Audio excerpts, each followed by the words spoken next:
All right, Shalom. Shalom.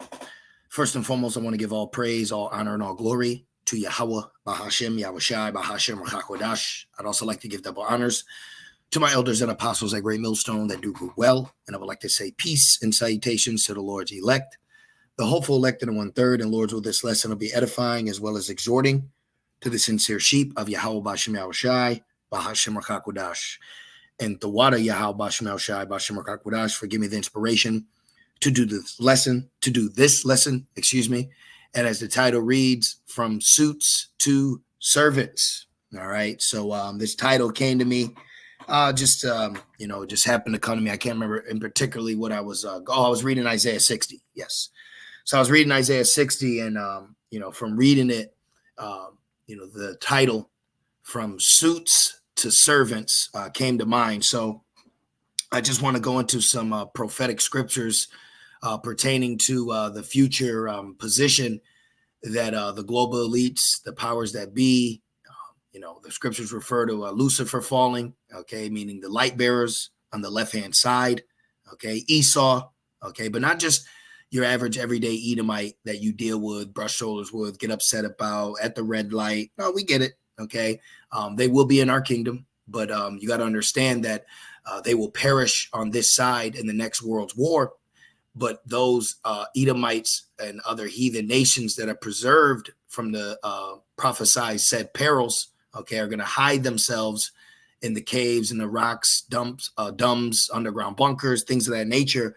And ultimately what they're doing is they're going to be reserving themselves to be the first crop of servants. Okay, I'm going to use this to be politically correct, servants in our kingdom. Okay, just like how it says Babylon is reserved unto fire. Let's actually get that. So since Babylon is reserved unto fire, these nations, starting with Esau, Edom, that are going to hide themselves from the Lamb, from the destruction, what they're doing, unbeknownst to themselves, is reserving themselves for the first crops of servitude. I'm going to keep saying it in that manner. You know what I mean? So let's go to 2 Peter's real quick. 3. I just want to get this aspect about the reservation or reserved. All right. This is 2 Peter's 3 and 7. Okay. Let's just start at 5. It says, for this they willingly are ignorant of that by the word of Yahweh, the heavens were of old, and the earth standing out of the water and in the water, whereby the world that then was being overflowed with water perished. So that's going into what is coined the first death, okay, which I have a lesson that Adon Ratazah I want to do going into the first death and the second death, because we're getting ready to enter day one, if you will. So I'll leave it at that. But I do want to do a lesson on that as well. So Adon Ratazah can do that soon. It says, but the heavens and the earth, which are now by the same word, whose word? The word of Yahweh Bahashem Yahushai, that will not come back void, the end being declared from the beginning, right? Are kept in store, reserved unto fire against the day of judgment and perdition of ungodly men. See that? So Babylon is reserved unto fire. So with Babylon being reserved unto fire, then the global elite, the powers that be, the nayers and sayers behind the scenes, when they hide themselves from this coming destruction and Yahweh Shai, and they isolate themselves, in a protection bunker, cave, whatever term that they may call it now, that's what that's going to do, is preserve them to be the first crop of servants in our kingdom of heaven, which will be on earth, which, I gotta mention this. Okay. Trading Places, which Aaron Russo, I believe, is the director for this movie. And Aaron Russo spoke with a light bearer, if you catch my drift. Okay. And that light bearer that he spoke to said everybody would get a collar. Okay. A technological collar. Okay. You catch my drift? So we will be trading places very soon. All right. And it's spiritual because Dan Aykroyd was very high up, living the best of life, had everything, and he was brought down to crumbs. He was brought to nothing. Okay, and this is why the scripture says the Lord will raise the poor out of the dunghill. So now that I said that, what I want to do is I kind of want to pick up right after with the dust settling here, the destruction of Babylon, which I'll give it to you in this manner. Okay, let's just go to Isaiah real quick. Just kind of a chronological aspect. All right, Isaiah 24, really quick. I believe it's Isaiah 24. If it's not Isaiah 24, then it's Isaiah 14. Just give me a minute. Yes, no, not the pit. Yep, right here. Isaiah 24:19. This is what's going to happen in the fulfillment of the third war, which is also prophesied. So in a time of war, what happens? Political leaders, the higher up, they hide. Okay, like let's see. Why does a president go to the bunker? Let's just put that. Let's see. The Presidential Emergency Operations Center is a bunker underneath the East Wing in the White House. It serves as a secure shelter and communication center for the President of the United States in other cases of emergency. So they have forms, they have protocols, they have things that they do in times of war, in times of doomsday. So is that prophesied in the scriptures? Yes. Okay. And it's actually in Amos, okay, where they hide themselves. All right. So now that we're up to speed, if you will, on prophecy, I really want to get into this. So after this, they'll be in there before the destruction. Okay. They'll be in there before the destruction, but this is Isaiah 24 and 19. It says the earth is utterly broken down. The earth is clean dissolved. The earth is moved exceedingly. So what is going to cause the earth to move exceedingly according to prophecy? Okay. Destruction through the act of war. All right. Isaiah 54. So when this is getting very close to letting off this destruction, which will ultimately be by the Lord, what is the elites going to do? What are the powers that be are going to do? They're going to hide themselves. Okay. They're actually going to hide themselves. And does the Bible tell us that? Yes. Revelation 6. Okay. Right here. Revelation 6 and 4. Okay. Let's actually start at 12. It says, and I beheld when he had opened the sixth seal, and lo, there was a great earthquake. See, the earth moved exceedingly, earthquake. So just before the coming destruction to fulfill prophecy of destroying Babylon, you're going to have the elites. You're going to have what you know as the Illuminati, the powerful Edomite families that are truly living in the earth given into the hand of the wicked. They are going to hide themselves. They are going to separate themselves from the rest of society, okay, before the destruction. All right, just like in the movie Don't Look Up, rich guy flees to, let's just put bunker. Let me just see what comes up. Let me see. But if you've seen this movie, okay, right here, this guy, Peter Isherwell, this villain, he made sure to hide himself just before the destruction came. And look, and they're showing you the destruction right here, okay? And he crawled out of a presidential bunker. All right. So if you are preserved from that destruction, not saying that they'll be preserved here from Babylon, outside of Babylon. Okay. Anyone outside of Babylon in the higher echelon of Edom scale that are hiding themselves are ultimately being preserved for the first crops of servitude. Okay. Which makes me immediately think about the beast. Okay. Is NATO going to be completely decimated, or is Magog? No. So there's going to be remnants of Edomites in a power level as a king outside of Babylon that will be preserved as well as the first crops of servants. Okay, so let's keep going. And what does it say? Revelation 6 and 12. And it says, and lo, there was a great earthquake caused by the third woe. Okay, burn her with fire. And the sun became black as sackcloth. They showed you that in the movie The Matrix, sackcloth of hair. And the moon became as blood, and the stars of heaven fell unto the earth. What are these stars? Okay, the destruction based off the prophecy being fulfilled. Project Manhattan, Oppenheimer. Okay, what is that? Los Alamos. All right, Demon Core. Those are things you can look up. Prophecy got fulfilled. Isaiah 54, the whole movie. It says, even as a fig tree casts her untimely figs when she is shaken from a mighty wind. So just like how a fig falls in an arcing fashion, all right, that's how the missiles are going to come. So when the preparation for this is getting ready to happen, what do you think global elites are going to do? They're going to hide. All right. And the heaven departed as a scroll when it is rolled together, and every mountain and island were moved out of their place. Going back to Isaiah, okay, to and fro like a drunkard. See, Isaiah 24:20, the earth shall reel to and fro like a drunkard, and shall be removed like a cottage, and the transgression thereof shall be heavy upon it, and it shall fall and not rise again. So as this is happening, you will have elites hunkered down in a bunker somewhere. Let's put NATO. I'm just curious. NATO nuclear bunker. Just curious. Just curious what pops up. Never looked it up.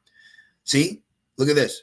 NATO, the beast, has multiple facilities that are related to Isaiah 54 and was that 17 and air operations, including combined blah blah blah blah blah weapons. So they have their, of course, okay. And there's going to be undisclosed places as well. See, exploring an abandoned beast in their heads do hurt bunker. Okay, so you have to understand that they're ready. Okay, and there's undisclosed.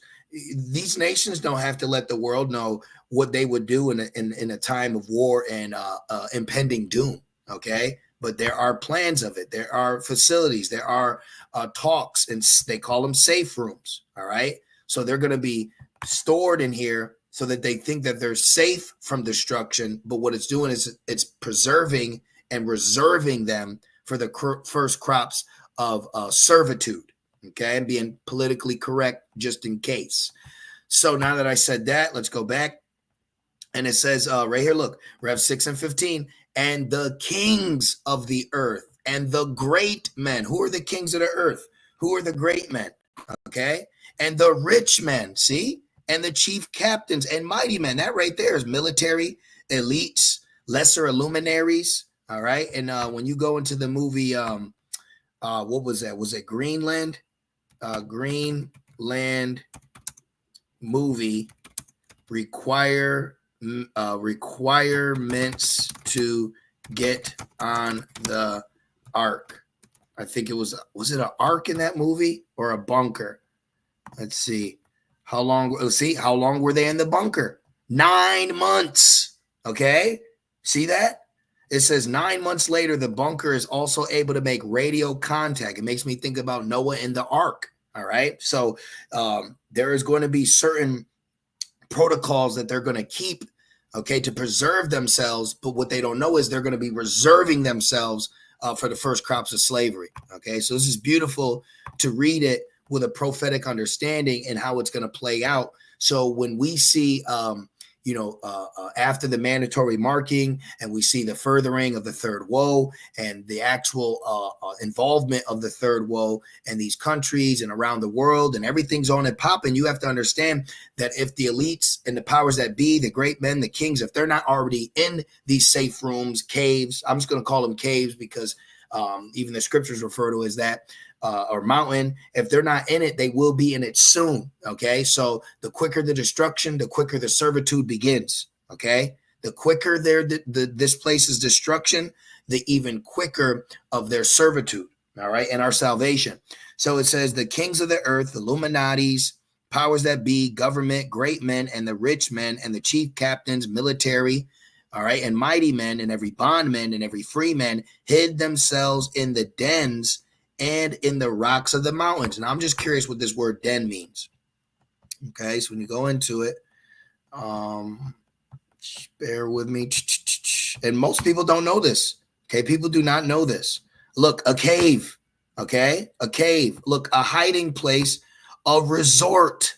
All right, so those places are decked out too. Okay, they're not just some hole in the ground. It's decked out. It's made. Look, plans for home improvement. It's made to be able to house you as if you were above ground. Okay, so they have very intricate designs in the earth that Esau Edom is going to crawl into to avoid the impending doom. But what he's not going to know is ultimately he's being put in there to preserve himself so that he can be the first generation of servants for the nation of Yasharallah in a kingdom that will be forever on earth in righteousness. Isn't that amazing? So the Lord is a beautiful chess master. Okay. It's like he gives them a position like, this looks like a good place to go, but what it's doing is it's cornering you. See, in chess, there's a term called castling. Okay. And what you do, all right, let me show you real quick. Castling in chess. Okay. So in chess, you castle, all right? But what you don't realize is in one instant when you castle, okay, you're thinking you're protecting yourself, but ultimately what you've just done is cornered yourself. See? So you may castle and you put your rook in front of yourself, right? The mountain. You just put yourself in front of this mountain and door, but now look, you're cornered. Now the king of the earth is cornered, and now you can be attacked.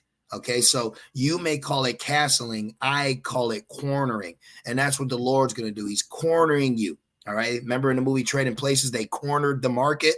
Okay, well, they're going to corner themselves in their cave and be preserved for the first crop and generation of servitude. Just like there was a first generation of slaves here in America. Was there not? Let me see. Let me look that up real quick. First generation of slaves in America. Just curious. See that? 10 million names. Jeez. Slavery in Babylon. Okay. In 1619, enslaved Israelites first arrived. See? So just like how they have records of the first generation of Jakes that came here as slaves, well, we're going to have records of the first Edomites that would be in slaves. And that record is already prophesied to us, and it's told to us that it's going to be the kings, great men, mighty men, and also chief captains. Okay. Do we need the name specifically? No, but we have their rank, order, and file right here, right there in the prophecy. Okay, Revelation 6:15, it says, and every mighty man and every bondman and every freeman hid themselves in the caves and in the bunkers that they made in the mountains, and said to the mountains and rocks, fall on us and hide us from the face of him that sitteth on the throne and from the wrath of the Lamb. So after they hide themselves from the impending doom and the destruction happens and the dust settles, all right, there's going to be something that plays out where they're going to try to off themselves. It says right here, let the rocks fall. They don't want to deal with Yahweh Shai, but they're going to have to. Remember the movie X-Men? What did he do? Magneto lifts President Bunker. Let's just put that in. Okay. And maybe I spelled this wrong. Magneto. I think it's something like that. There it is. Magneto lifts submarine scene, stadium. No. Give me when you took out the president. There it is, right there. Okay. See that? Every king of the earth, all right, every rich man and great man hid themselves, but that means nothing. Then they got pulled right out of there. See? This was their hiding. All right. So you can imagine how it's going to play out in a time of prophecy. See, we're only visualizing prophecy right now. We haven't seen it fulfilled. So we're visualizing how it's going to play out. Okay. But we see that this box, all right, of them underground, they were preserved. So what happens when we pull them out? They're going into servitude. Let's go to Psalms 149. Psalms 149:5, it says, let the saints be joyful in glory. Let them sing aloud upon their beds. Let the high praises of Yahweh be in their mouths and a two-edged sword in their hand, which if a Christian says that they're a saint, we'll ask them, will they have a sword in the kingdom of heaven? It says, and what are the saints going to be doing? To execute vengeance upon the heathen and punishments upon the people, to bind their kings with chains and their nobles with fetters of iron. Wait a minute. Are those kings that are bound the same kings that hid themselves first? Yes. These are talking about the same kings from Revelation 6 to Psalms 149. okay, to bind their kings with chains and their nobles with fetters of iron to execute. And why would it be fetters of iron? Why is it going to be fetters of iron? Well, is there not a curse that says that fetters of iron put upon us? Was there not a curse that says fetters of iron? Let's put, and then we're going to have to prove it with Deuteronomy 30 and 8. Okay. What is this? What is this? I saw Deuteronomy. I got excited. Okay. Fetters of iron. Oh, you know what we put? So they get fetters of iron because we had yokes of iron. Okay. Boom. Judah right there. So we got fetters of iron. Then they're going to get those fetters of iron. Therefore shall ye serve your enemies, which the Lord Yahweh Shemel Shai shall send against you in hunger and thirst. Oh, no, not that one. Not that one. Give me the one I want. There it is. Okay.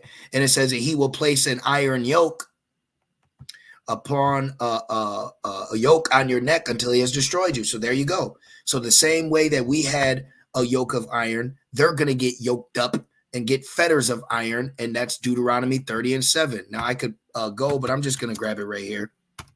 Okay, let's put Deuteronomy 30 and 7, KJV, right there. Then the Lord your God will put all these curses upon your enemies who hate you and persecute you. See, so we are reading the beginning or the Genesis. All right, right, Deacon Akah, the Genesis of Esau's captivity. Okay, this is why they're going to be binded and the kings are binded. They don't just say man, it goes right to king. Why? Because the kings are going to be preserved. People get destroyed, kings get preserved.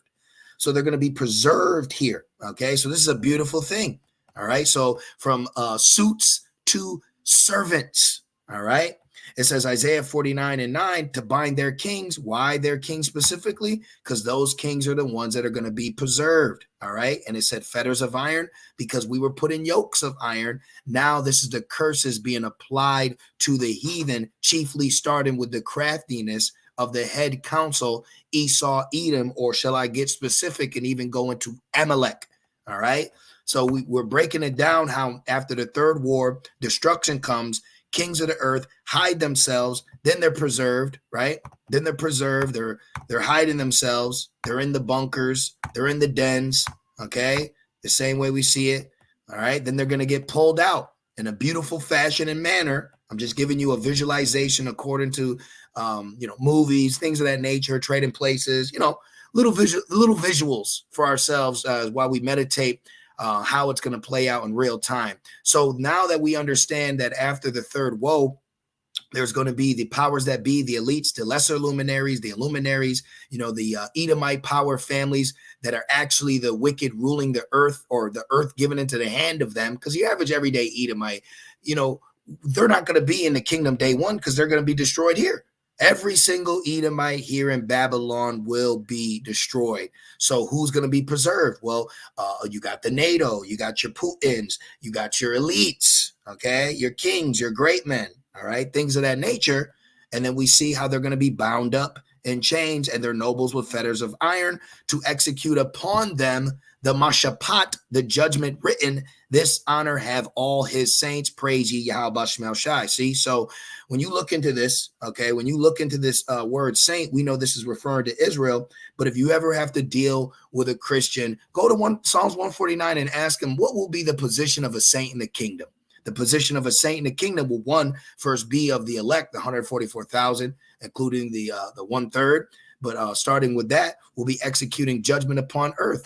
And this lesson was inspired by me reading Isaiah 60. So now let's go into Isaiah 60 to further this prophecy. And I also want to show you Ezekiel 36 as well. So we could start at 1, but I just want to go to 10 because I didn't want to make this too long. Isaiah 60 and 10. And the sons of strangers, so that's another cut. When they use the term stranger as that being a heathen and being allowed into the covenant, we'll ask them, what's that stranger going to be doing in the kingdom? Because right here we see the stranger will be building up the walls. We see the Gentiles, forces will be given. So they don't understand the aspect of the law of stranger pertaining to an Israelite that has been exempt from his commonwealth. But in this instant, we already realize and understand that these strangers are referring to the heathen, and the heathen that are in power, in so much power that they'll be able to be preserved and reserved from the coming destruction that will rock the earth to and fro like a drunkard. And then they will be pulled out of that reserved parking, that seat, okay, in the cave or the rock or the den, and they will be the first generation of servants for the nation of Yasharallah. How beautiful is that? Okay. And let me say this, I got to make a quick point. We've pulled kings from caves before. Okay. So us pulling these kings out the cave is nothing new. All right. Real quick. Joshua 10, one of my favorite chapters. I don't want to go all the way and starting at 1, but I will jump down and let's get right into, let's go to verse 10. Joshua 10 and 10, it says, "And the Lord, Yahweh Bashemel Shai, discomforted them," like the Lord's going to discomfort them in the third woe. Jacob's trouble leads to heathen trouble. Jacob's trouble's Edomite trouble. See? And it says, "Discomfort them from Yasharallah and slew them." Slew who? Heathens. When what? When we went to war with them. This is why Deuteronomy 7 goes into those 7 specific nations that we're not supposed to give our sons or daughters to, because in that time, that was a conquest of us conquering in particular land so that we could get a promised land that was promised to us. So don't let people like IUIC and deacons use those in particular laws for you brothers of who you can and can't deal with pertaining to women of the other nations. It says, "And slew them with a great slaughter at Gibeon and chased them." Okay, chase them along the way that goeth up to Beth-horon, and smote them to Azekah and unto Makkedah. And it came to pass as they fled from before Israel. It's not the elite's going to flee, okay, from Israel, meaning they're going to flee from the judgment coming. It says, "And were in the going down to Beth-horon, that the Lord cast down great stones."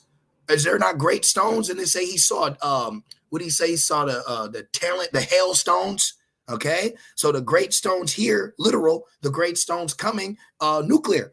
All right. Isaiah 54. It says, "From heaven upon them unto Azekah, and they died." All right. But not all of them died. Why? Look, they were more which died with hailstones than they whom the children of Yasharallah, Israel, slew with the sword.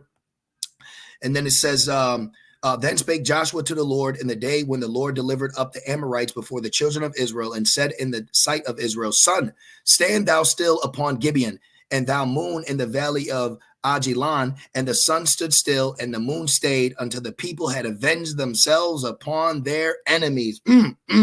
That tastes good. Is not this written in the book of Jasher, which we don't have the real book of Jasher, so don't go try to look for what was written. You got what you need, and we're given what we need to get. It says, "So the sun stood still in the midst of heaven, and hasted not to go down about a whole day, and there was no day like that before it or after." Don't it say Jacob's trouble? Ain't no day like it.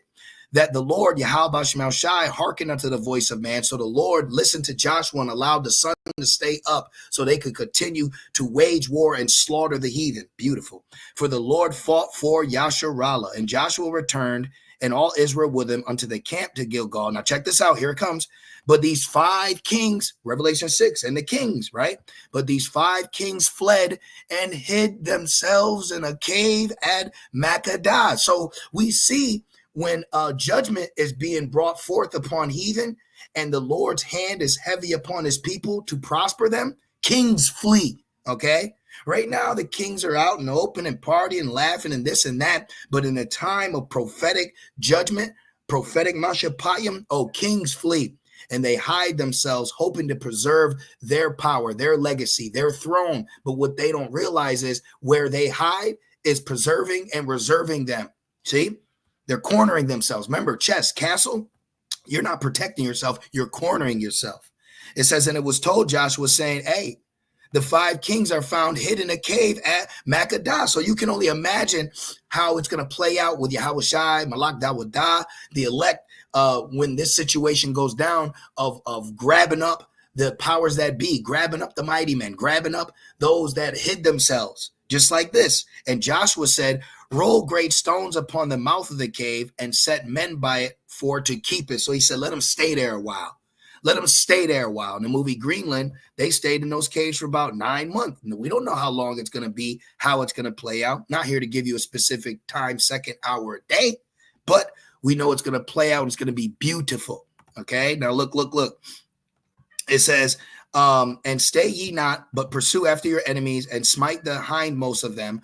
Suffer them not to enter into their cities, for the Lord your power hath delivered them into your hand. So this is what the elect's going to be doing when the elect comes back down. They're going to be applying the law of Deuteronomy, the 20th chapter. Do you know that there's a law? There's a chapter specifically about what we do in the acts of war. Then you go to Deuteronomy 21 of how you handle a fine heathen woman that you may want to keep. Okay, so we have everything according to our law that we need for when we come down. Because remember, the new covenant will be in us. It will be in the elect, the hopeful elect. I'm a hopeful elect, but I also have to believe that the Lord will be with me to deliver me in a time of trouble. So if that's to be the case, then those that get delivered are going to come back down in new bodies. And we're going to have these laws written in us. See, Christians talk about the new covenant. What they don't understand is this is what's going to be programmed in us. Okay? This is what's going to be programmed in us. When thou goeth out to battle against thy enemy, do you understand that? That law is going to be programmed in you. Brightburn 144,000. Okay? So they don't understand the aspect of when the new covenant is put within you. They hear about the laws, but they don't actually consider, well, what laws are going to be installed in them? Oh, every one. Okay? See? So we're going to be enacting these laws in real time. Okay? In real time. All right?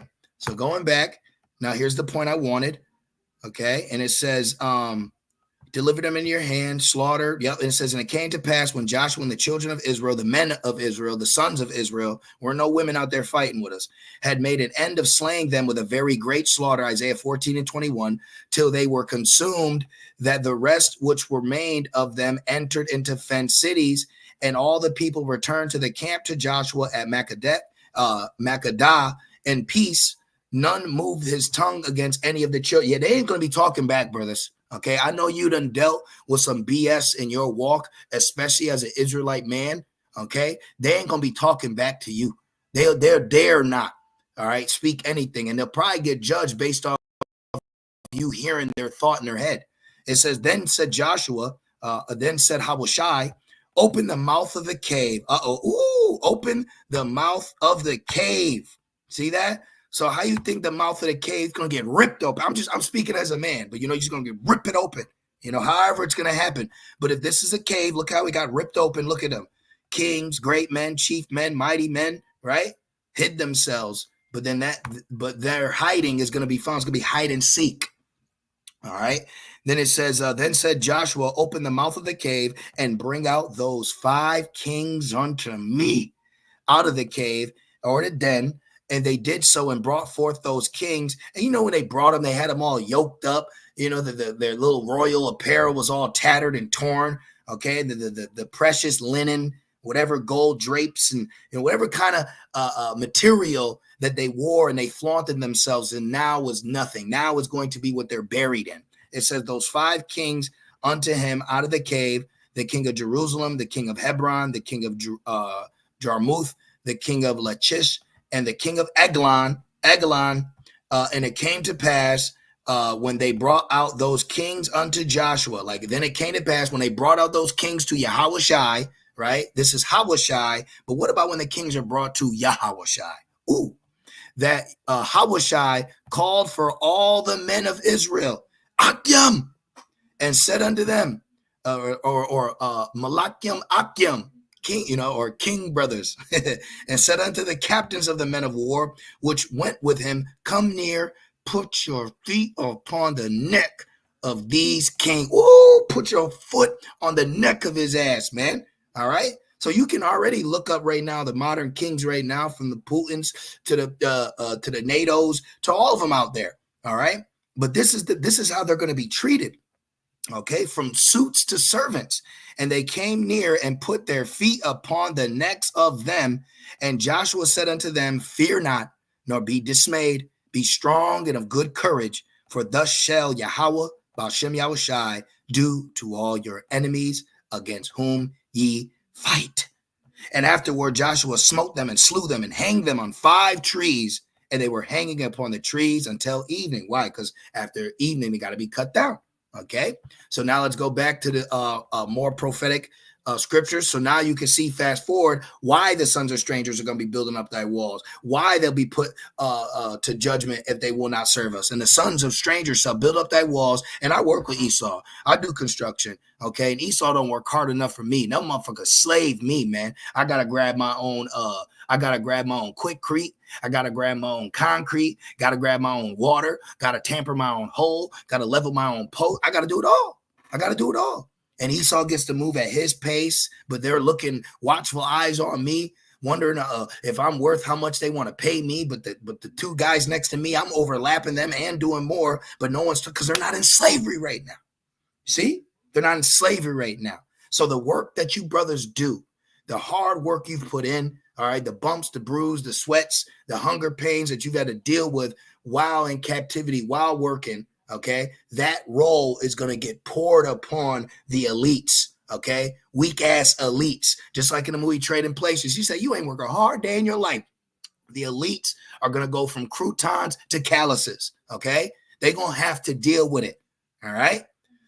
And it says, and their kings shall minister unto thee, for in my wrath I smote thee, but in my favor have I had mercy on thee. And like I say, I speak as a man, but all these Edomites that we see right now, they're going to perish in this third war and the destruction, but they'll be born back in our kingdom and they will see us again, but in our glory.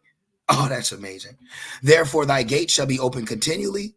They shall not shut day nor night. Like right now, Amazon, you got Jake right now, day and night out there, Amazon overnight, morning shift, unloading, reloading, stocking, palleting, doing it all right now. Okay. Esau's gates are open continually right now, that men may bring unto thee the forces of the Gentiles. Wait a minute. So in one breath, you tell me that, what about the law with the stranger? And then with the salvation for Gentiles. So here we see a distinction where there's specific strangers that get this promise, and then there's specific strangers that get that promise. Some strangers will be behind the walls. Other strangers will be building up the walls. So now you have to understand the context of what you're reading, and through pride and your ignorance, you won't humble down because you're cursed with a delusional mind, and you don't want to accept the fact that the strangers in this context are talking about heathen nations, i.e. mainly the people that are coming up against the truth, and the strangers that we're talking about for salvation that you're trying to use to wiggle your way in are Israelites of a Gentile mindset, or that are not of their commonwealth like we were at one point in time. It's very simple. It says, and that their kings may be brought. Oh, and they're brought. I could just picture it. You got the brother Manata, the brother out there in San Francisco does beautiful visual work. I'm just picturing in my mind right now, but I don't want to Google anything and have AI clip my video. It says, for the nation and the kingdom, but salvation's for everyone. For the nation and the kingdom. See, I need a staff to bang right now. For the nation and the kingdom that will not serve thee shall perish. Yea, those nations shall be utterly wasted. So we see right here that there is great judgment coming for those that buck up against our authority, our rulership, our kingdom, and their position within it. And great judgment will befall them, because when you go into the scriptures in our law, there was times where we judged our own people to cut off evil from Israel. So we'll be doing that same enactment to heathens to be an example to the rest of the heathen, like Esau would do to us. He'd hang us on a tree. They called it strange fruit. Then he left us up there to hang, to be a marker to the rest of our people, so they wouldn't try to run away either. Okay. Now I want to also go into this, because there's going to be a great humbling in our kingdom as well. And we're going to put you to work. Oh, you're going to work. Okay. And you're going to enjoy work too. Now, let's see. I could start at 1, but I do want to just get to the point. Let me see how long I've been doing it. Yeah. Let me just get to the point. A little long-winded. My apologies. Let's go to Ezekiel 36 and 33. Okay. Because I just got off work. I was just out in the field. They don't let me be a house, nigga. I was out in the field, and I'll be out there sweating and working. Got that curse of Adam, the sweat of thy brow. And I'll be looking around. I'm like, man, not everybody getting the lashings like me. They got me out there feeling like I'm Judah, But we all come from the waters of Judah. Let's get this real quick. Ezekiel 36 and 33. It says, thus saith the Lord power, in the day that I shall have cleansed you from all your iniquity, I will also cause you to dwell in the cities, and the wastes shall be builded, right? Because you got to understand there's going to be a lot of rebuilding in the establishment of the kingdom. There's going to be a lot of hands on deck, okay?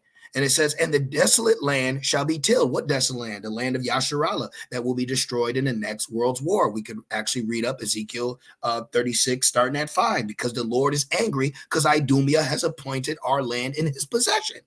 All right? So he's about to get evicted. And they shall say, it says, and the desolate land shall be tilled, whereas it lay desolate in the sight of all that pass by. And they shall say, the heathen shall say, this land that was desolate is become like the Garden of Eden. Ooh-wee. See? And the wastes and desolate and ruined cities are become fenced and are inhabited. Wait, it said become fenced, right? Well, the scriptures also say that our walls will be the walls of salvation. For who? For us as a people. Isaiah 60, and let's just start at 17 real quick. Let me snag that. Isaiah 60 and 17. For brass, I will bring gold. Right. You got Jake right now scrapping, using, trying to get money for a couple pounds of brass. For brass, I will bring gold, and for iron, I will bring silver, and for wood, brass, and for stones, iron. So we'll have an abundance. That's the forces. I will, because the elites right now have abundance. The suits right now are winning. The suits got it right now, but soon the suits will become servants. I will also make thy officers peace and thy exactors righteousness.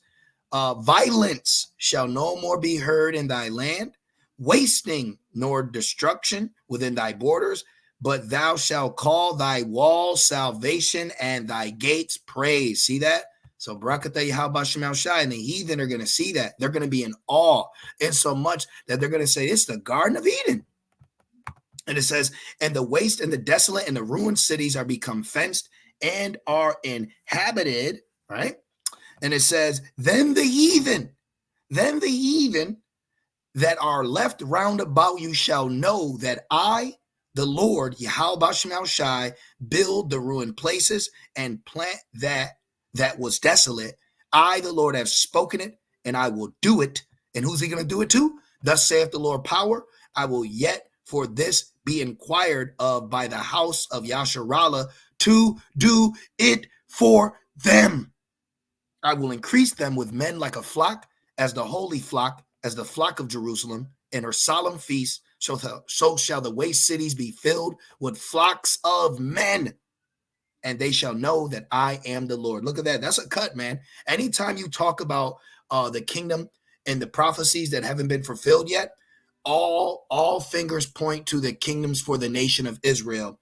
And everything shows you that the ideals of Christianity are farce and they can't be true, because we have right here the roles and positions given to Israel and to the other nations. You see that? So I just wanted to do a quick lesson on that. All right. I was pretty much reading Isaiah 60, thinking about the powers that be, who the earth has been given into the hand to, and how soon they will go from suits to servants. And it's going to be a beautiful thing. So I'm going to leave it there. I pray this lesson was comforting, exhorting, and edifying. I just want to say, call halal, Yahweh, Bahashem, Yahushai, Bahashem, Rachakodash. Double honors to my elders and apostles of Great Millstone that do well. Peace and salutations to the Lord's elect. Keep fighting. Keep holding on. The kingdom is already prepared for you. Watch. With that being said, shalom.